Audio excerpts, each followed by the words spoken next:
All right, we made it. Day 10 of 10. 1 day to 10 years sober. Tomorrow is the big day.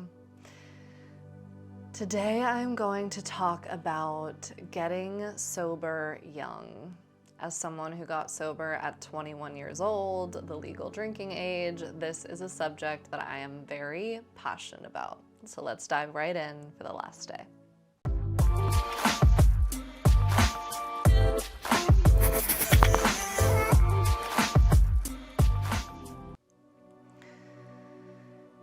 So tomorrow is my official sobriety date. However, May 2nd will always hold a special place in my heart because today is the day that I actually made the voyage down to rehab. So on the morning of May 2nd, 2013, I woke up early, got high, went to the airport with my brave mama. I don't give my mom enough credit a lot of the time.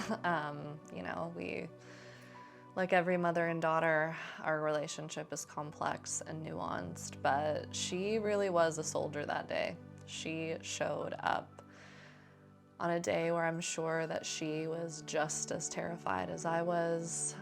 We got on that plane together. She pretty much had to carry me the whole way. And I didn't stop getting high the whole way down, the whole, drive in the car to the rehab facility. I literally didn't stop until I crossed the threshold into rehab. Also, shout out Erin O'Connor, my mom's bestie from high school, who is the one who picked me up from the airport that day, took me to rehab, and she was such a big part of my early sobriety and is still such a big part of my life today, so wouldn't be here without you, Big E. Anyway, it's probably gonna be a bit of an emotional episode because that was a very pivotal emotional day in my life. And I remember, I don't honestly remember much from that day. And I'm not really sure if that was from the drugs or just from me being so terrified and so traumatized by the whole prospect of, giving up the substances that had made me feel okay for the last 10 years. But I kind of just went through that day on autopilot. I went where people told me to go and I put one foot in front of the other, and that was really the best that I could do that day. So, shout out to Pete's Coffee, true Bay Area girl, even though it's a national chain now. But when I arrived, I don't remember much about the intake or anything like that. I do remember, talking to some of the clients that evening.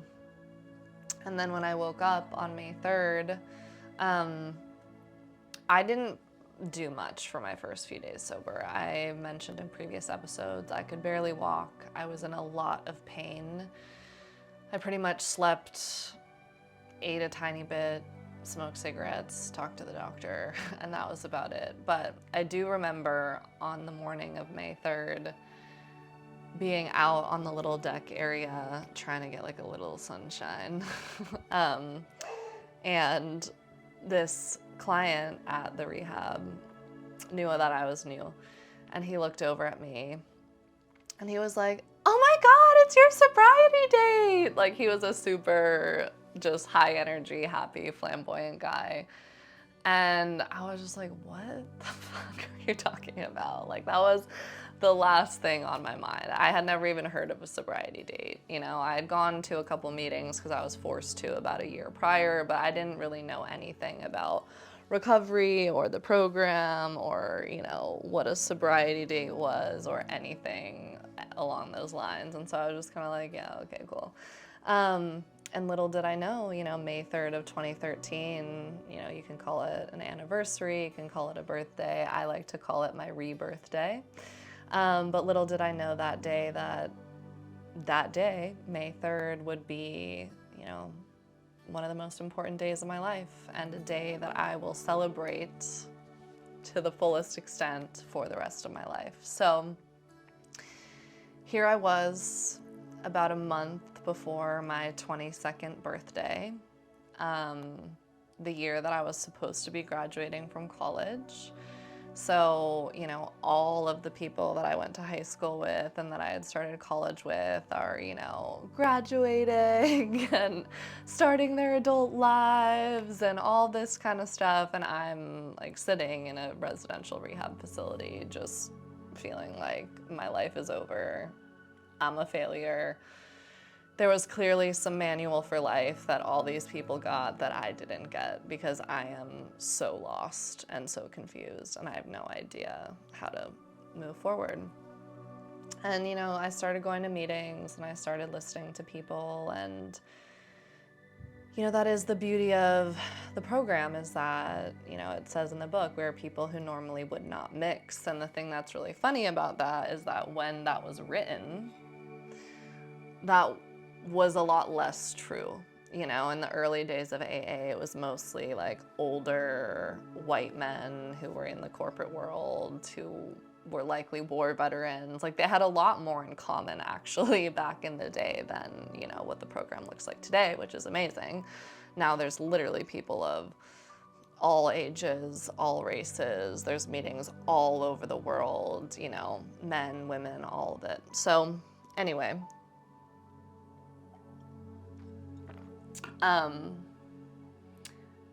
you know, hearing from all of these different people was really helpful. But going to young people's meetings definitely did help me at the beginning, although I have always been terrified of people my age. People my age are like the scariest thing that you could possibly imagine. I've always been a very old soul. You know, I was the kindergartner at the birthday party, like in talking with the moms and, you know, not playing with the kids. My mom would constantly have to be like, okay, like, we're having adult time, like, you gotta go. And, you know, throughout my schooling, I would spend a lot of my lunch and my recess in talking to my teachers instead of hanging out with my peers. And so young people's meetings were helpful for me to see that people could get sober young and could enjoy their lives, but simultaneously, I was terrified of young people, and I kind of preferred the old people's meetings, as I called them at the time, or just, you know, regular meetings with people of all ages. Because I was also pretty instantly very serious about my sobriety, and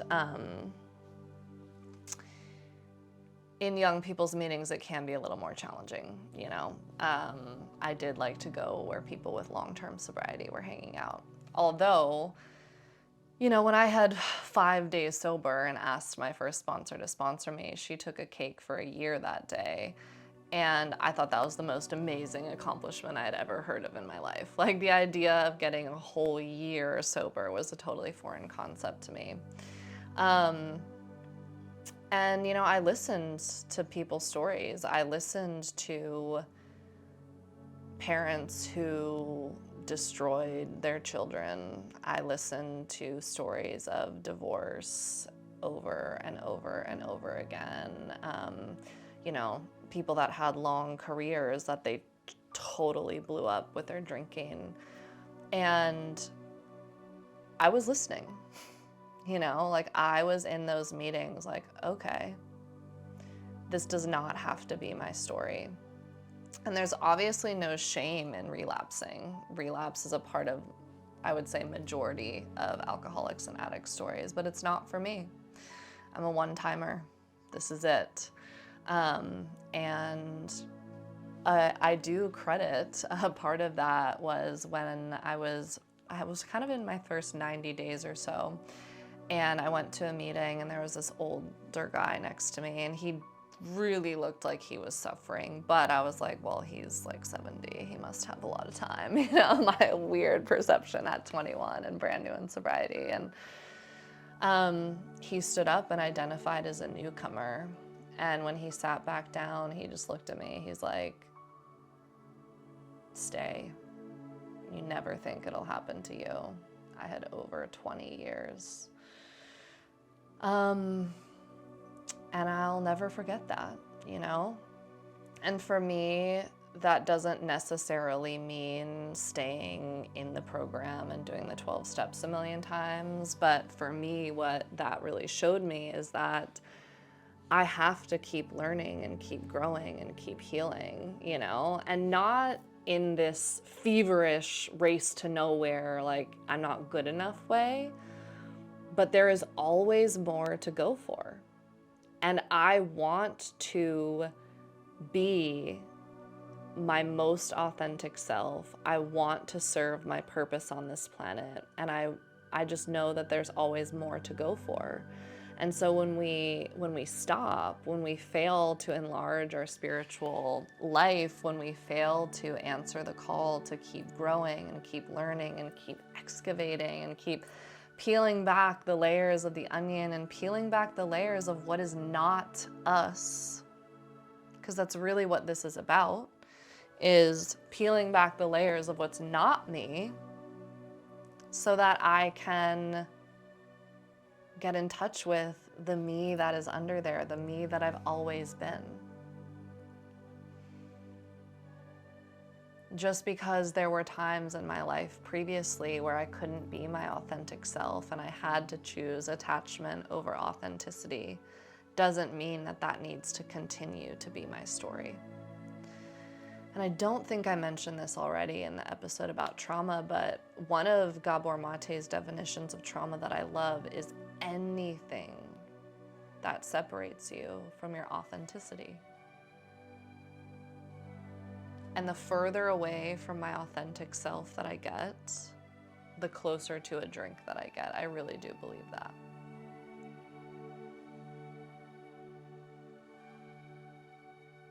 So back to getting sober young. Got a little sidetracked, but it all relates. I hope you're all following me. So getting sober at any age is hard.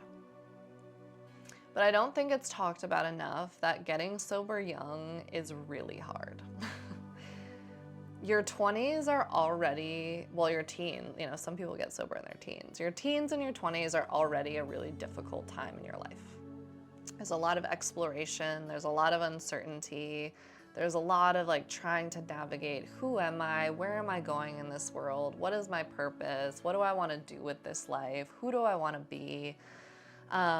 You know, there's navigating dating and college or, you know, professional training or whatever it is. You know, people in their teens and their 20s are already trying to find their way in the world, whether they're sober or not.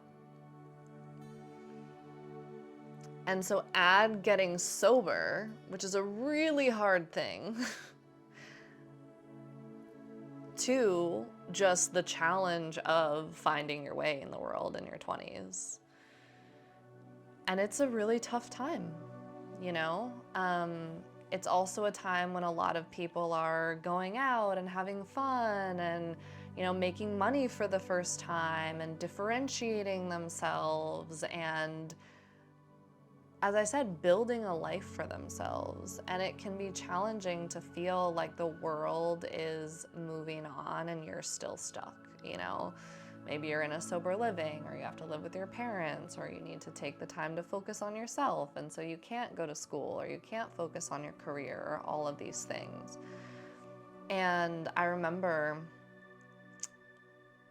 when I would get down about this, in both when I was at the end of my drinking, but also in early sobriety, I listened to the song If I Should Fall Behind by Bruce Springsteen like 100 million times on a loop.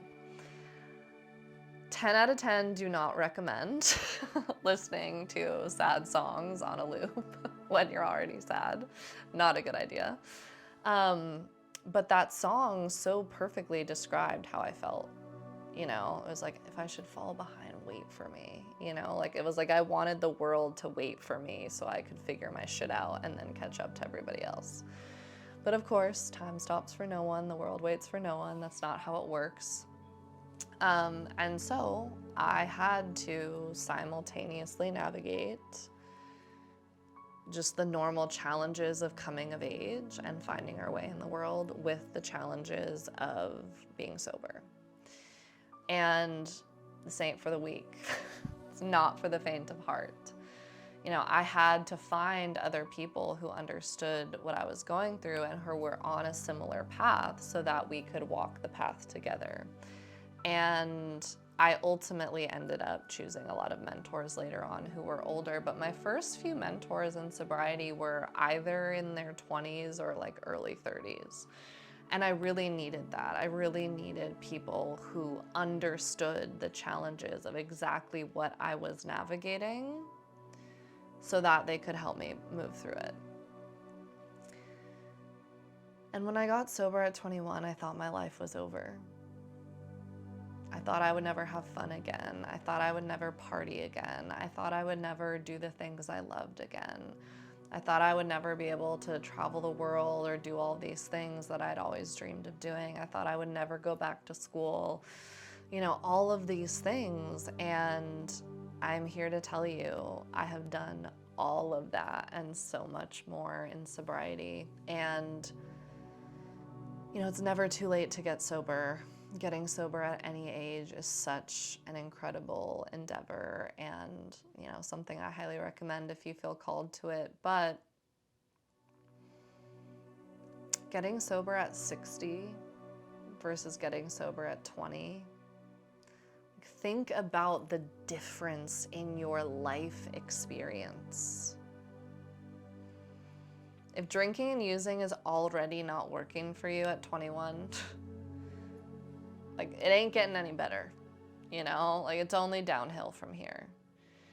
And I feel so infinitely blessed that I was on a highway to hell, a fast track to destruction, and that I literally burned my life to the ground by the time I was 21 years old.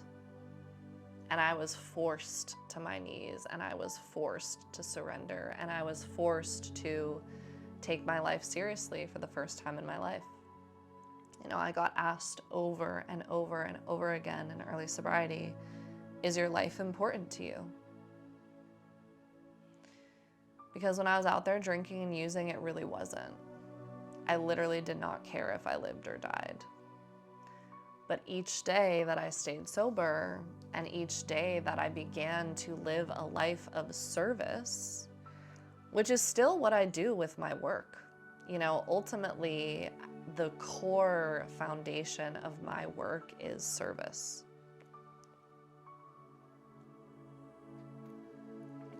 Yes, I get paid for it because I have to make a living and I have to support myself.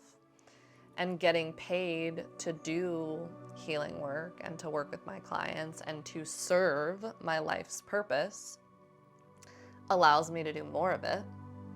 You know, every hour that I spend making money in other ways is an hour that I don't get to spend helping people heal and helping people awaken to their authentic truth and helping people remember.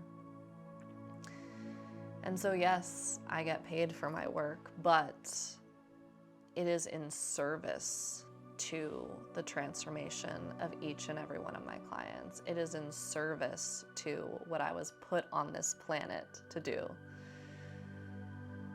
And I have so much more time to do it because I got sober young.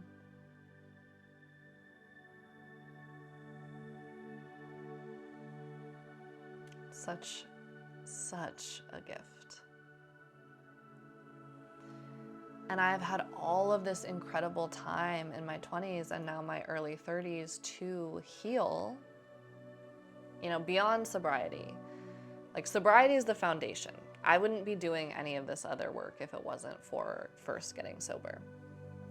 But I have had all of this time to do this incredible healing work so that I can be the best mother that I can possibly be to my future children. I can be the best mentor, facilitator, coach, healer to my clients. I can be the best partner to my future husband. I didn't go through my 20s unconscious like a lot of people do. And that's no judgment against them. That's their path, that's their journey, you know, that's what their soul chose, and it's all good. But to bring it full circle back to the first episode about the grateful alcoholic, I am so grateful that I was forced into this space and that I was forced to do this work at such a young age, because I have my entire life ahead of me to be free. And that is priceless and worth every painstaking moment of frustration, confusion, difficulty, feeling left behind, feeling left out, all of the things that come with getting sober young. I mean, last year I spent the last 6 months of the year traveling the world and living a nomadic lifestyle and building my business and serving my clients and remembering every moment of that experience and having that experience with my best friend in the whole world, who's basically a twin brother to me, who's also sober. And like that relationship and that connection that we have is so special because we are both able to show up and be fully present for it. And we have this common experience of getting sober young and all of the challenges that come with it. Got to go to meetings in Saigon, Vietnam. Like, that's pretty cool, you know? So, if you are young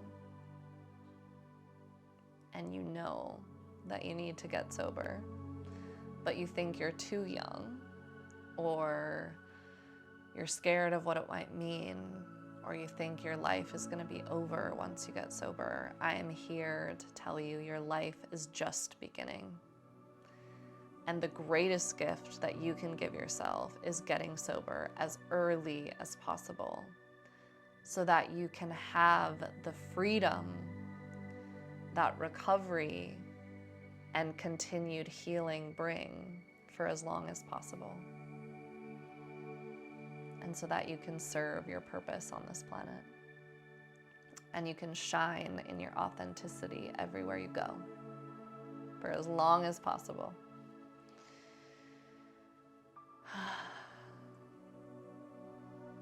I'm so grateful I got sober young. It's the greatest gift I've ever given myself. And I encourage you to go for it.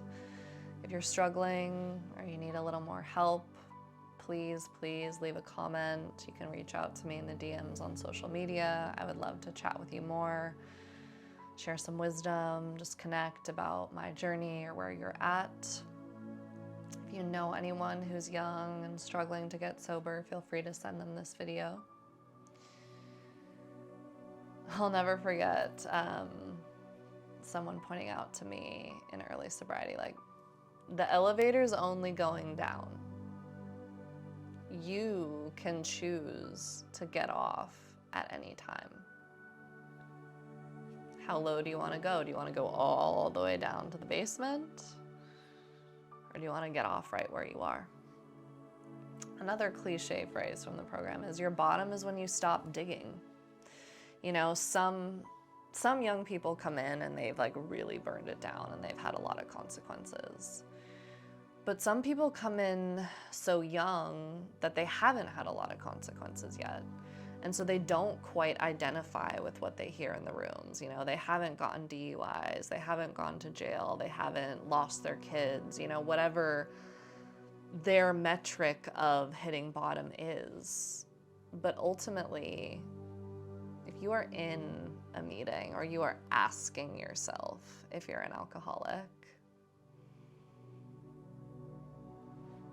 maybe, just maybe, getting sober is right for you.